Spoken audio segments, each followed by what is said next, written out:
안녕하세요, 여러분. 저는 로지쌤입니다. 오늘부터 여러분과 함께 법학도에게 필수적인 논리학 이해의 여정을 시작하려고 합니다. 우리나라 법학과 학생들은 법학적성 시험을 준비하고 5급 공채를 준비하는 학생들은 PSAT를 준비하죠. 이 시험들에서 논리학은 매우 중요한 부분을 차지합니다. 법학적성 시험이나 공무원 시험에 관심이 있는 분들, 그리고 논리적 사고력을 키우고자 하는 분들에게 도움이 되기 위해 이 수업을 준비했습니다. 앞으로 우리는 명제 논리, 수로 논리, 귀납 논증, 가설 추리 등 다양한 논리학의 원리들을 차근차근 살펴볼 예정입니다. 이론적인 내용뿐만 아니라 실제 예제들도 함께 다뤄서 여러분의 이해를 돕고자 합니다. 오늘은 그 첫걸음으로 논리학의 기본 개념인 모순과 반대에 대해 알아보겠습니다. 이 개념들은 논리학에서 그리고 일상에서 매우 중요한 역할을 합니다. 그럼 시작해볼까요? 먼저 모순 개념을 설명할게요. 모순은 논리학에서 두 명제가 동시에 참일 수 없고 동시에 거짓일 수도 없는 관계를 말합니다. 다시 말해 두 명제가 모순이라는 것은 두 명제가 동시에 긍정될 수도 없고 동시에 부정될 수도 없다는 뜻이죠. 즉 하나가 참이면 다른 하나는 반드시 거짓이어야 하고 하나가 거짓이면 다른 하나는 반드시 참이어야 합니다.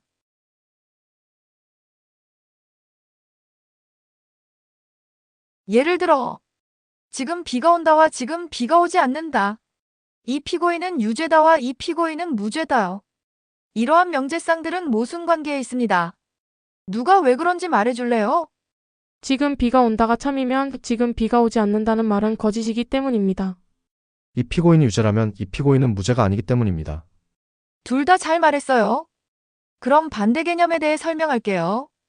반대는 두 명제가 동시에 참일 수는 없지만 동시에 거짓일 수 있는 관계를 말합니다. 예를 들어 모든 사람은 정직하다와 어떤 사람도 정직하지 않다. 이 계약은 완전히 합법적이다와 이 계약은 완전히 불법적이다. 이러한 명제상들은 반대 관계에 있습니다.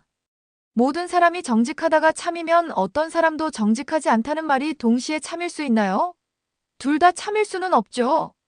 하지만 둘 다 거짓일 수는 있나요? 보세요. 둘 다 거짓일 수는 있죠.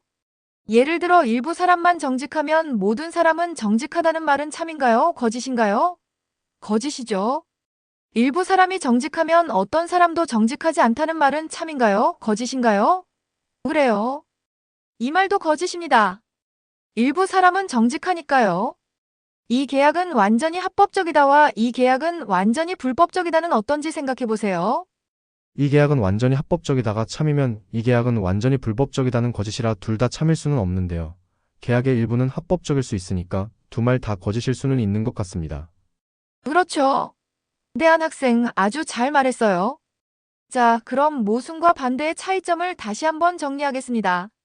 모순과 반대의 가장 큰 차이점은 중간지대의 존재 여부입니다. 모순 관계에 있는 명제들 사이에는 중간지대가 없습니다. 반면 반대 관계에 있는 명제들 사이에는 중간지대가 존재할 수 있습니다. 이를 법정 상황에 적용해 누가 모순 관계의 사례를 말해줄 수 있을까요? 피고인은 살인을 저질렀다와 피고인은 살인을 저지르지 않았다가 모순 관계일 것 같은데요. 맞아요, 대한 학생.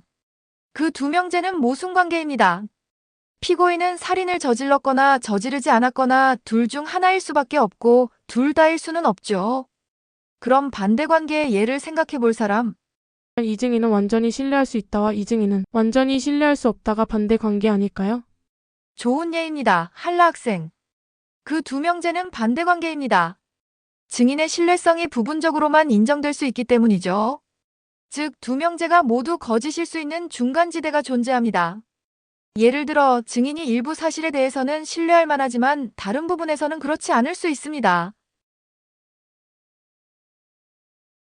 모순과 반대 개념을 이해하는 것은 법학에서 매우 중요합니다. 이러한 개념들은 법률 해석, 논증 구성, 반대 주장 분석 등에서 핵심적인 역할을 합니다. 법률 조항을 해석할 때 모순과 반대 개념을 이해하면 더 정확한 해석이 가능합니다. 예를 들어 두 법률 조항이 서로 모순되는 경우 둘 중 하나만 적용될 수 있습니다. 반면 반대 관계에 있는 경우 제3의 해석 가능성이 존재할 수 있습니다. 변호사가 의뢰인을 변호할 때 상대방 주장의 논리적 모순을 지적하는 것은 강력한 반박 방법이 될 수 있습니다. 또한 반대 관계에 있는 주장들 사이의 중간지대를 찾아 새로운 논리를 펼칠 수도 있습니다. 판사가 판결을 내릴 때 서로 상반된 증언들 사이의 관계를 분석하는데 이 개념들이 사용됩니다. 모순되는 증언들 중 하나만 참일 수 있지만 반대 관계에 있는 증언들의 경우 둘 다 거짓일 가능성도 고려해야 합니다. 이러한 논리적 사고는 LET나 PSAT와 같은 시험에서도 중요하게 다뤄집니다.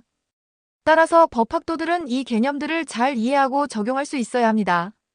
다음 시간에는 명제라는 말을 더 자세히 알아보도록 하겠습니다. 다음 시간에 만나요. 구독, 좋아요, 알림 설정.